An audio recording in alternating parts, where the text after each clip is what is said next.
السلام علیکم ناظرین، اس وقت میں ساتھ میں ہوں جناب مفتی اسماعیل کے، جو کہ مالیگاؤں شہر کے ایم ایل اے ہیں، اور ان کی خدمت میں ہم حاضر ہوئے ہیں کچھ سوالات لے کر، چونکہ آج پوری دنیا کرونا وائرس کے مرض سے جھوجھ رہی ہے اور ہمارا ملک اور ہماری ریاست خصوصاً ہمارا مالیگاؤں اس سے دوچار ہے۔ اور آج کرونا مریضوں کی تعداد، جو پازیٹیو مریض ہیں ان کی تعداد 27 تک پہنچ گئی ہے۔ اس کے باوجود ہم دیکھ رہے ہیں کہ لوگ بالکل سنجیدہ نہیں ہیں، اس چیز کو ہنسی میں اڑا رہے ہیں اور اسے محض افواہ جان رہے ہیں۔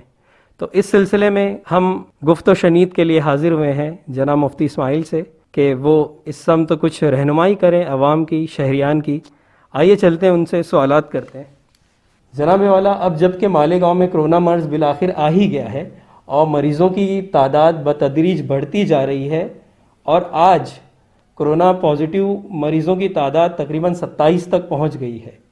اس کے باوجود ہم دیکھ رہے ہیں کہ لوگ اس بیماری کو لے کر بالکل سنجیدہ نہیں ہیں اور اسے محض افواہ پر محمول کر رہے ہیں، افواہ سمجھ کر ہنسی میں اڑا رہے ہیں۔ ایسے میں آپ بحیثیت ایم ایل اے شہریان کو کیا پیغام دیں گے؟ بات یہ ہے کہ شہر کے اندر سماج میں ایک طبقہ ایسا ہے جو پڑھا لکھا تو نہیں ہے، ان کی سوچ یہ ہے کہ یہ ایک افواہ ہے، اور کرونا وائرس جو ہے مالیگاؤں ہی نہیں، مہاراشٹر ہی نہیں، پوری دنیا میں جس طرح اپنے پیر پسار رہا ہے، اسے ایک پلاننگ اور ایک سازش سمجھا جا رہا ہے۔ لیکن ظاہر بات ہے کہ جب اس سے اموات بھی ہو رہی ہے تو کیسے اس کے وجود سے انکار کیا جا سکتا ہے؟ مالیگاؤں شہر کے اندر پہلے دن 5، پھر دوسرے دن جو ہے 4، پھر 5، اور اس کے بعد جو ہے پھر آج چوتھی جو رپورٹ آئی ہے وہ 13 لوگوں کی۔ اس بات کو محسوس کرتے ہوئے ہم نے اس کی حقیقت جاننے کی کوشش کی اور انکوائری کے لیے ڈاکٹر سعید فارانی صاحب کو ساتھ میں لے کر کے سول ہاسپٹل کا ہم نے دورہ کیا۔ وہاں کے سپرنٹینڈنٹ اور یہاں کرونا وائرس سے پیڑت متاثر لوگوں کی دیکھ بھال کے لیے جس ڈاکٹر کو مامور کیا گیا ہے، ڈاکٹر مہالے، اور وہاں کے دیگر ڈاکٹروں کے ساتھ ہم نے میٹنگ کی اور بہت صفائی کے ساتھ ہم نے کہا کہ مالیگاؤں کا ایک طبقہ ایسا ہے جو اسے ماننے کے لیے تیار نہیں ہے، ہم انکوائری کے لیے آئے ہیں، آپ ہمیں مطمئن کریں۔ تو انہوں نے پونا شہر سے آئی ہوئی یہ رپورٹ انہوں نے ہمیں دی۔ یہ 4 رپورٹیں ہیں۔ ان 4 رپورٹوں کو دیکھ کر کے ڈاکٹر سعید فارانی صاحب اور ہم لوگوں نے اطمینان کیا کہ یہ کوئی سازش نہیں ہے، بلکہ یہ حقیقت اور سچ ہے، اور مالیگاؤں کے لوگوں کو یہ بات سمجھانی پڑے گی